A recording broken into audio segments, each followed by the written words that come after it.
विस्तारित कहानी।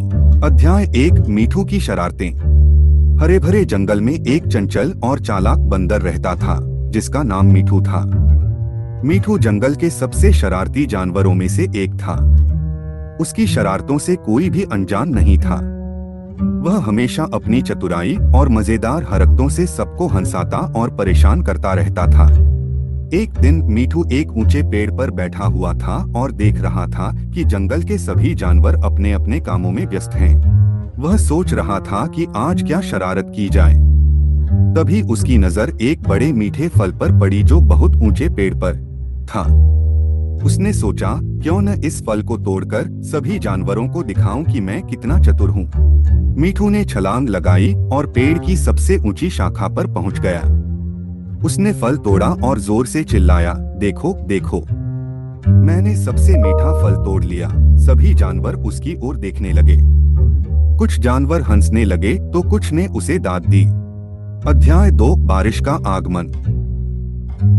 कुछ ही दिनों में जंगल में बारिश का मौसम आ गया। सभी जानवर अपने अपने घर ठीक करने में जुट गए। जंगल के राजा शेरू ने सभी जानवरों को बुलाया और कहा, बारिश का मौसम आ रहा है, आप सभी अपने घरों को ठीक कर लो।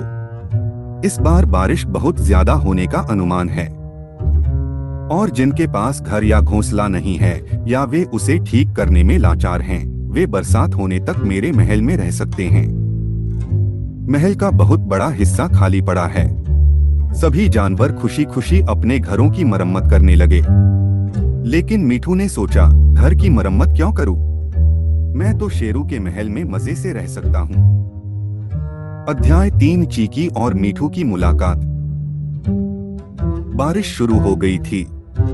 मीठू एक पेड़ की शाखा पर बैठा था और देख रहा था कि सभी जानवर अपने घरों में सुरक्षित हैं।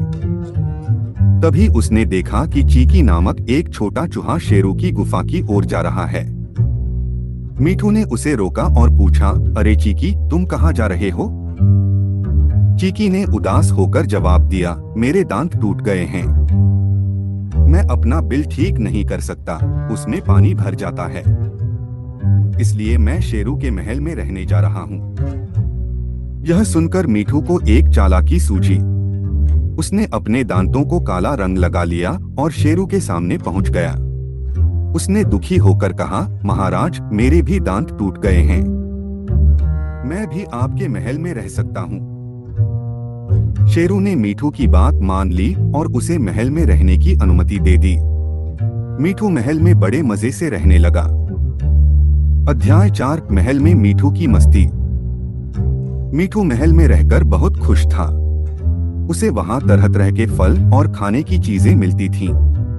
वह महल के अंदर इधर उधर कूदता फांदता रहता और हर किसी को परेशान करता। शेरू और उसकी रानी उसे देखकर खुश थे, क्योंकि वे सोचते थे कि मीठू सचमुच दांत टूटने के कारण लाचार है।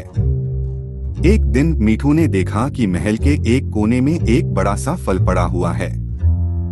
वह खुशी खुशी उस फल की ओर भागा और उसे खाने लगा। उसने सोचा, वाह, महल में रहना तो सचमुच मजेदार है। लेकिन मीठू की चालाकी यहीं खत्म नहीं हुई। वह महल के सभी फलों को खा जाता और दूसरों को भी खाने नहीं देता।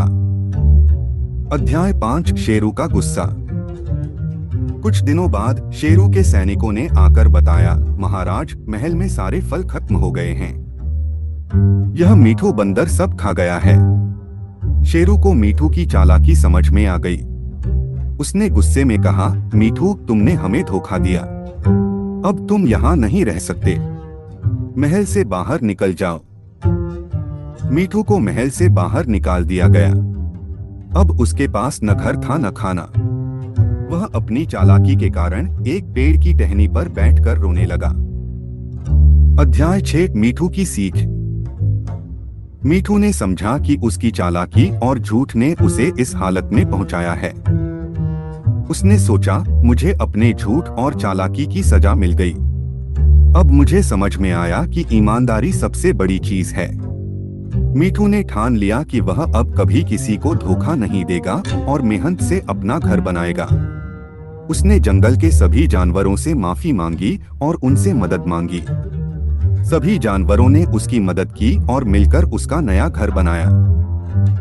अध्याय 7 नई शुरुआत। मीठू अब एक नया जीवन जीने लगा। उसने अपनी चालाकियों को छोड़कर मेहनत और ईमानदारी से काम करना शुरू किया। वह जंगल के सभी जानवरों के साथ मिलकर रहता और उनकी मदद करता। सभी जानवरों ने भी उसे माफ कर दिया और उसे अपने समूह का हिस्सा बना लिया। मीठू ने अपनी सीख को कभी नहीं भुलाया और हमेशा ईमानदारी और मेहनत से काम करता रहा। उसकी इस बदलाव ने उसे जंगल का सबसे प्रिय जानवर बना दिया।